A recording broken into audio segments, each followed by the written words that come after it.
جو انسان قربانی کرنا چاہتا ہے اس کے لیے چند پابندیاں ہیں۔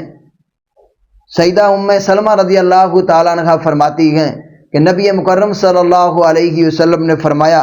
اذا دخل العشر وعندہ اضحیہ،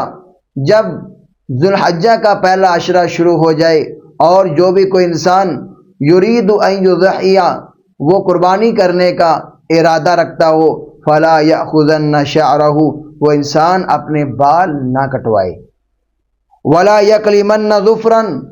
اور وہ انسان اپنے ناخن بھی نہ تراشے۔ تو اس سے معلوم ہوا کہ جو بھی کوئی انسان قربانی کرنا چاہتا ہے تو وہ ذو الحجہ کے چاند نظر آنے کے بعد بال بھی نہیں کٹوا سکتا اور وہ ناخن بھی نہیں کٹوا سکتا۔ اس حدیث کو امام مسلم رحمہ اللہ نے صحیح مسلم میں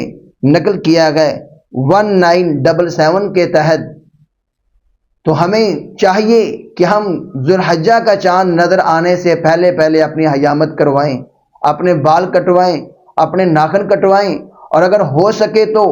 پورے گھر والے ہی بال کٹوانے سے بعد آ جائیں،